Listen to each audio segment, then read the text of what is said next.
What if being too nice is actually making your life harder? A lot of people say yes when they want to say no. They agree to extra work. They answer messages late at night. They go to events they do not enjoy. And then they feel tired, stressed, or even angry. But they still keep saying yes. The strange thing is this: saying no is usually not dangerous. Nobody gets hurt. The world does not end. But your body can react like something terrible is about to happen. Your heart beats faster. Your stomach feels tight. You start thinking, what if they get upset, or what if they stop liking me? And that discomfort is exactly what we are talking about today. Because learning to say no is not just about communication. It is about fear, identity, and the way you learn to connect with other people. Many people think they have a time management problem. But often, they actually have a boundary problem. You probably know this feeling. Someone asks for a favor, and before you even think about it, you say yes. Later, you regret it. Maybe you cancel your own plans. Maybe you stay awake too late finishing something for another person. Maybe you feel invisible because nobody seems to notice how much you give. The hard part is that saying yes often feels good in the moment. It makes you feel useful, needed, kind. You avoid conflict. You avoid disappointing people. But over time, too many unwanted yeses create a very heavy life. And the worst part? People can get used to it. If you always say yes, others may start expecting it. Then, the first time you finally say no, they act surprised. Sometimes they even act offended. That makes you think, maybe I should just keep saying yes. But here is the first important insight: saying no feels uncomfortable because humans are deeply social.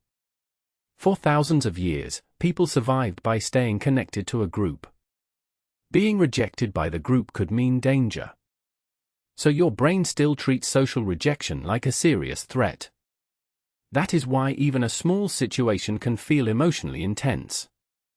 Imagine your coworker asks you to help with a project on Friday evening. You already feel exhausted. You want to rest.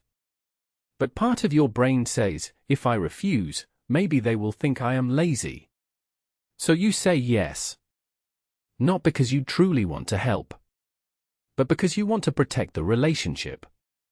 I once knew someone who answered work emails every single weekend. At first, she thought she was being responsible. But after a year, she was completely burned out. One day she finally stopped replying on Sundays. And do you know what happened? Almost nothing. Nobody got angry. Nobody complained. The terrible result she imagined never arrived. A lot of our fear lives only in our imagination. The second insight is this: many people connect saying no with being selfish. This usually starts early in life. Maybe you were praised for being easy, helpful, or quiet. Maybe adults around you taught you that good people always put others first. So now, every time you protect your own needs, guilt appears immediately. But healthy boundaries are not selfish. In fact, people who never say no often become secretly resentful. They smile on the outside, but inside they feel pressure and frustration growing. That is not kindness. That is emotional exhaustion. Think about a friend who constantly lends money, time, or energy to everyone around them. At first they seem generous. But after a while, they become cold and distant because they have nothing left to give. Real generosity needs limits. A simple no can actually protect your relationships because it makes your yes honest. When you agree to something freely, without pressure, your kindness feels real. But when you say yes out of fear, people are not connecting with the real you. They are connecting with the version of you that is afraid to disappoint them. And that leads to the third insight: saying no becomes easier when you stop trying to control other people's reactions. This is difficult because most of us want approval. We want people to understand our choices and feel happy about them. But sometimes they will not. You can say no politely, calmly, and respectfully, and someone may still feel disappointed. That does not mean you did something wrong. A lot of people spend their lives trying to avoid making others uncomfortable. But in the process, they become uncomfortable all the time themselves. There is a big difference between being kind and being available for everyone at every moment. For example, imagine a friend invites you somewhere but you truly need rest. Instead of inventing a fake excuse, you simply say, "I can't make it this time." That is enough. You do not always need a dramatic reason. You do not need to prove your exhaustion like evidence in court. And the more you practice small honest no's, the stronger you become emotionally.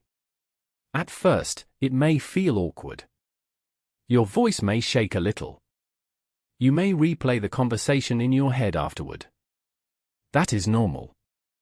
New boundaries often feel uncomfortable before they feel natural. So here is one practical thing you can try this week. Do not answer requests immediately. When someone asks you for something, pause. Even for a few seconds. Instead of saying yes automatically, try saying, "Let me think about it," or "I'll get back to you." This tiny pause changes everything. It gives you time to notice what you actually feel. Do you truly want to do this? Do you have the energy? Or are you just afraid of disappointing someone? That small moment of honesty can protect your time, your energy, and your mental health. And remember, every time you say no to something that drains you, you are saying yes to something else. Maybe rest. Maybe focus. Maybe peace. You do not need to become cold or selfish. You do not need to stop caring about people. You just need to believe that your needs also matter. Because a healthy life is not built only on kindness toward others. It is also built on kindness toward yourself.